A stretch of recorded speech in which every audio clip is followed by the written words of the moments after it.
Fox 5 and Hot 97 present Street Soldiers with Lisa Evers. I'm so glad you're joining us for this episode of Street Soldiers on the cowboy culture craze. I'm your host, Lisa Evers. You know, we're seeing cowboy themes in popular shows, in fashion, and of course in music, where Beyonce's Cowboy Carter album is doing more than people dance. It's also raising awareness about black country artists and sending a strong message that country music is for everyone. This ain't Texas. Ain't no hold'em. Beyonce's song, Texas Hold'em, became a TikTok sensation, as well as a Billboard Hot 100 #1 hit. Other song collaborations from the album have made it to the prestigious chart and given some black female country singers their first Hot 100 rankings. Case in point, country music pioneer Linda Martell. She became the first black woman to perform at the Grand Ole Opry in 1970. All the attention is opening eyes to the diversity that's been there all along, says New York Post lifestyle reporter Asia Grace. A lot of people are now embracing the country vibe, the fashion, the stain that we have socially and historically in country music and in the South. I think that this is now a new era of who we are as Black women. We're not just a one vibe type of community here. Tennessee artist Jelly Roll switched genres and went from tough Southern rap to singing about his troubled life. He won a Country Music Association award for Best New Artist. Veteran hip-hop journalist Rob Markman says there have been connections and collaborations between hip-hop and country music for years and predicts now there will be many more. In 1988, you have Kool Moe Dee with Wild Wild West. That was a big moment. You know, Nelly and Tim McGraw in 2004, Over and Over, #3 record in the country, platinum record. That was a huge moment for hip-hop and country. Collision. And then Lil Nas X, 19 weeks at #1 with Old Town Road, and then the remix with Billy Ray Cyrus. Cowboys love their country. God bless the USA. Elijah Calvin, a U.S. Army veteran known as country music artist Cowboy Calvin, firmly believes country music is for everyone of all races and backgrounds. He believes now it may be easier for black country artists like himself to get more breaks from Nashville's industry gatekeepers. He's been at it for 10 years and is more committed than ever to building his career and his fan base. There's not a lot of people at the time, 10 years ago, that looked like me that were telling my story. So that's what inspired me to get into it, because I was like, I think more people out there need to embrace that there's a lot of black people that are working in this, working on farms or living in the country and love country music. Let's break this all down for you with our amazing panel. Joining us is Rob Markman. He's a veteran hip-hop journalist. You can find him on YouTube and Instagram under his name, Rob Markman, doing a lot of reports. He's been covering hip-hop and the music scene and the culture for a long time. Rob, great to have you with us. Hey, thanks for having me again, Lisa. Thank you so much. Also with us is Asia Grace. She's a lifestyle reporter for the New York Post. She covers fashion, she covers lifestyle trends, she covers everything having to do with our culture as we experience it on a daily basis. Asia, great to have you with us again. Thanks so much, Lisa. Thank you. And also joining us from Nashville, Tennessee, is Cowboy Calvin. He is a country music artist. His real name's Elijah Calvin. You can see him on Instagram as Cowboy Calvin USA. And Elijah, thank you so much for being with us. Oh, you're very welcome. Honored to be here. We appreciate it. Asia, I want to start with you on this. I mean, cowboy boots have been in and out of trends for a while, but it seems that what we're seeing now is on a different level. Absolutely. I mean, Beyonce is literally moving the culture from boots with the fur to boots with the spurs, honey, and in a number of ways, obviously musically, obviously fashionably, and socially. You know, if who better than Beyonce to kind of lead this move into the, country chic, cowgirl couture, ride 'em radiance that we're kind of leaning into, pop culture, fashion. We always want the next biggest, best thing, and she's the biggest and best star we have. So she should be the leader that's corralling us into this new wave of life. Rob, what was your first reaction when you heard that she was doing this country album? Well, it's Beyonce, so anything that she does with intention. Aside from her singing talent, her dancing talent, just fashion, how she's able to present. What I love the most about Beyonce is her intention. So nothing is by accident. And so I was intrigued when I heard that she was doing it. I'm not a country fan, admittedly. I come from Brooklyn, New York. I never really felt like country was, for me, And but I think Beyonce is opening doors for fans like me to be like, hey, first of all, this is Black music at its core. Still, even though we feel shut out, this is Black music at its core.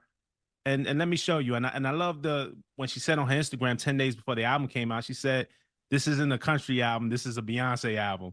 So I love how it is country, but it is absolutely a Beyonce album, which is amazing. No, absolutely. Cowboy Calvin, what was your reaction? You've been in this for a while now in the country music scene. Yeah, seeing like before Beyonce, you had like Little Nas X with Old Town Road, and then also you had Blanco Brown with the Get Up, and you had Darius Rucker who's been here. You got Kane Brown. So there's a lot of Black artists that have a lot of success within making a country song, but there hadn't been a Black female recently, except for like Mickey Guyton. And I'm like in the culture of country music all the way back to bluegrass and how it crossed over from was like country bluegrass music, and then it was called urban music when they took the Black people out of country music and put them in a different genre so they wouldn't be on the same radio. I don't go all the way back to Charlie Pride. But Beyonce has an amazing work ethic, and I knew that whatever she was doing, it was going to be about more than music, because everything she does is about it's always about more than just music. So I think people thought, oh, this is just a song, but they don't understand what she's doing, because just being here, seeing the artists that she added on her songs, and seeing the kind of recognition that they're getting in this town, and just seeing the publicity that's been added to their platforms, it just shows that nobody in Nashville has done that. No one in Nashville was recognizing these artists who were African American, especially the females. They weren't getting a lot of recognition in this town, and for her to put them on the platform the way she did, it just shows that she meant more. It's more than about just a song. Coming up, Cowboy Calvin plays a tune for us. Girl, your touch is magic, and I gotta have it. Rob, when you covered music on a lot of different levels, through the news, through the lyrics, through the culture, all of these things, have there been any kind of connections between hip hop or trap music and country in the past? Yeah, there's been plenty. Cowboy Calvin mentioned Lil Nas X. Old Town Road was #1 for 19 weeks. You know what I'm saying? Like, that's unprecedented. And there was some controversy at first that they didn't want him on the country charts, and then Billy Ray Cyrus joined him on the remix, so that was breaking down the door. But it goes back even further than that. I mean, if we go back to 1985, Rappin' Duke was a song, Da Ha, and for those who maybe don't know it, Biggie's Juicy when he says, remember Rappin' Duke, Da Ha, you never thought that hip hop would take it this far. That original song was kind of a joke. Somebody rapping like in the style of John Wayne. In 1988, we had Kool Moe Dee with Wild Wild West. It wasn't a country song, but had a country aesthetic. You go back to 2004, Nelly and Tim McGraw, Over and Over. That was a big #1 hit, big platinum hit. No, I think it was #3 on the Billboard Hot 100, platinum hit. And that was probably the first taste of like an authentic crossover that I feel like hip hop really seen when Nelly and Tim McGraw did it. So this has been bubbling for years. The connections have always been there. I don't think the public was ready for the merge for what was about to happen, and now seems like the perfect time for it.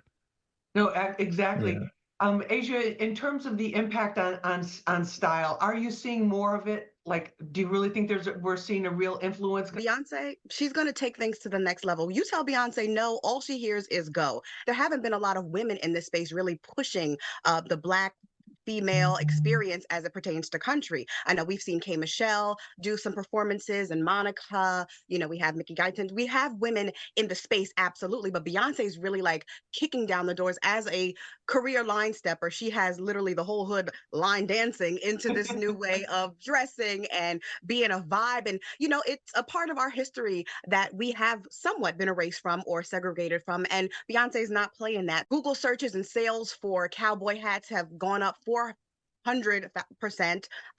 Cowboy hats with rhinestones, 300%. I mean, Beyonce did denim on denim shortly after her album release. She was seen in LA. So everybody's doing the denim bottoms, a denim shirt, even a denim hat, like denim on denim on denim. Like, it's going bananas. Imagine, tell us about your musical journey. How did you get into country music in the first place? Well, I come from Georgia, right? When I got older, like 18, 19, I went to the Army. When I was in the Army, that's when I started hanging out with people who was listening to country music. And then I was like, oh, and I started doing karaoke. And then somebody's like, man, you should think about doing this, because that was pretty good. One day I wrote a song called Cowboy on a Dougie. and it was just for fun, you know. And I was like, Cowboy want a Dougie, Cowboy want to dance. Gene had boots and a cowboy stance, and then the next thing you know, somebody was like, let's record that. I did that, and then I played it for a security guard at Bakersfield College. He sent it to his brother, who's E-Dub, who worked for Power 106 in LA, and then he was like, hey, we want to sign you to a record deal. Wow. So yeah, that's how it happened. So within country music and within the country music culture, Cowboy Calvin, has there been a sense of separation between the African American artists and the white artists? I know a lot of them. Darius Rucker was Hootie and the Blowfish, and a couple years ago, he and I were having some drinks, and then he said he still has to promote his music just as hard as he did before because he's not getting a push. And country music is just different. Country music doesn't have the same hustle to me as urban music. You know, I've been in this game for 10 years, and I think people, when they first see you, they're surprised. But then when they hear you talk or they hear you sing and you sing the songs right, and you tell a real story, they love you. Like, you know, I have 1 million followers on my social media platforms combined, and they love it. They just didn't know we existed, really. Asia, what about in terms of the women and representation of women and representation of women of color? Thankfully, Beyonce had it so that so many people who are maybe lesser known are now getting their moment on her album. We have, you know, Tierra, we have Renee Roberts, we have so many people that are now getting the spotlight that they deserve, that they wouldn't have ever had she not come up with this. And even the country great Linda Martell, like, she was the first African American woman to perform at the Grand Ole Opry in 1969. And a lot of people, if you're not a country fan, you don't know that. You don't know the history that we as a culture have in country music. So where a lot of detractors might be saying, well, this is appropriation, like country is ours. It's not. It's ours. It's ours too. It's a shared history. Right. Yeah, and there's other female artists. Like there's like to me, that I live here in Nashville and I've been here for a long time. So the number one to me artist that's really doing it, that's a Black female, is Tanner Adele. Yeah. Tanner Adele is marketing herself really well. I think she has all the qualities to be a star like that. She could be like, even though Beyonce is in country music, I feel like Tanner Adele can be the Beyonce of country music. So there's so much happening right now as far as Black people being represented in country music. But then who else is there? I don't know if I mentioned Reese Palmer, but Reese Palmer was kind of like here in the early 2000s, and she was like getting some success, and she was the one who kind of started spearheading more Black people, Black women getting country music and more exposure. Calvin, in terms of the music, the songs, are they almost all about love and relationships? Yeah, most of it is about drinking, really. something that requires you to have alcohol. It's like, you're happy, we're going to drink. You're sad, you're going to drink. It's the weekend, you're going to drink. You know, that's what I've noticed. Do you have one subtopic that you focus on more than others? No, I try to keep it broad, because one thing I do find in country music, that I find, me being a Black country artist, is that like sometimes they'll write something like blue eyes and blonde hair and tan legs, and I'm like, well, why would you say that in a song? Why would you omit so many people? You know, I do write songs that have more that have a little more flavor to it. Like, I don't know if you heard this guy named Freddie P. Well, he did a song called Girl Magic that I wrote with him. And I wrote that song, which was more about like curves, and it's more about just praising a woman as she is, but from a country boy standpoint. You want to give us a little taste of it? Yeah, let me give you a little taste of it. I just want to let you know I can never let you go. I ain't never had nobody do me like this before. Girl, your touch is magic. Right? Yes, excellent. Right? All right, Rob, putting on your genius hat, what do you think about that? Nah, the lyrics are amazing. I like what Cowboy Calvin is doing. I understand what you're saying. Just from a songwriting technique, the way it can appeal to all women. You know, and obviously this episode we're talking about Beyonce and Black women in country, and the doors and the barriers that are being broken down, and the elevation that is happening. But you know, at the end of the day, any music, no matter who makes it, is about how does it make you feel. Yeah. You know, and every songwriter you want the world to sing your song. So that's dope, man. Amazing. I think that's great. Asia, what about the broadening audience here? I mean, Cowboy Calvin is definitely inspiring me to get my sets in and my boots and do a little, Real man magic, right? I wanna be down. So that's the power of music. Right. Exactly, One good beat, exactly. a couple of good lyrics, and you want to be a part of that. And I Yeah, think that we're seeing that more and more. And listen, the Wild Wild West is having its moment. I mean, even we saw it during the Barbie craze last year, where Yes. everyone was getting those big pink hats. And even when Beyonce went on Renaissance tour, a lot of people were doing the disco ball big hats that she wore on her in a lot of her album cover work. So I think that we are definitely moving into an era that we're not going to quickly get out of anytime yeah. soon. Rob, let me ask you, just to put on a, from the news standpoint and also to put on your critic's hat as well, how much of this is about numbers? Because country music, the streams are, I think they're up there right there with hip hop, or maybe I don't know which one is at the top now, but there's Yeah. a huge audience. Listen, you can't deny, and I don't think it's an insult to say there is a business of Beyonce. Beyonce is very much about her business. Like, Mhm. um, listen, when she writes songs, when she puts out songs, it's for the world to hear. It's designed for mass consumption. From Beyonce is not no underground artist, and she's not trying to be. I think she's extremely competitive. When you think about Jay-Z's Grammy speech, and that was Jay-Z saying that it wasn't Beyonce. We don't exactly know how Beyonce feels, but Jay talked about, hey, how does the artist who has the most Grammy awards never won album of the year? I feel like the Carters are competitive when it comes to Mhm. music. So they want to win the Mhm. awards, they want the streams, they want the chart positioning, they want to affect and move culture. And there's nothing wrong with that. So I think part of this is about that. But and it's the entertainment aspect of it, and Beyonce takes it very seriously. But what I had said at the beginning, what we talked about in the beginning, when you take that coupled with her intention, it is not just purely a money grab. It is not Right. just purely for sales. She wants to educate. I didn't know who Linda Martell was before this album. I heard Spaghetti and I heard Yaya, and I'm like, I gotta look up Linda Martell. And like Asia said, I learned the story. She's a very important figure. This is the first time that Tanner Adele is on the Hot 100. This is the first time that Linda Martell is on the Hot 100. Shabuzi, this is the first time that he's on the Hot Yeah. 100. Willie Yeah. Jones, this is the first time that he's Yeah. on the Hot 100. So there's an elevation happening. So again, yes, it is for streams. Yes, Beyonce is a business. Yes, she's gonna go on tour. She's gonna sell those tickets. She's But gonna it's sell more some than that merch. too. It's like it's a culture, it's part of a cultural evolution and growth, right? And inclusive. Absolutely. So Asia, in terms of the Beyonce, the significance to society. I mean, we're talking about fashion, we're talking about the great music, we're talking about all of that, but how do you feel about the significance that this has for an African American woman? I think that, we have to, as wonderful as the streams are concerned and the radio and the influence on fashion and all the things that are happening now, even the doors opening for other artists, that's all wonderful. But we have to remember that Beyonce admittedly began this journey into country because she was shut out. Several years ago, she had a number of bad experiences. A lot of people are assuming that it was after she performed alongside the Chicks, which were formerly the Dixie Chicks. She really was not welcomed at all. And even when she put out her song Daddy's Lessons in 2016, a lot of people in country really did not want to hear it. So this is something that is authentic to her. I mean, throughout her music, throughout her history, she's always praised the fact that she was, her mother's from Louisiana, her daddy's from Alabama. She's a Texas woman. She's from Houston. And Right. this is not like Taylor Swift putting out a rap album. This is something Right, that's in right. her naturally, and she wants to show that. So in addition to all that we're seeing on the outside, this is something that I believe is a heart project for Beyonce that we're getting to be a part of. Cowboy Calvin, musically for you, what's next on your agenda?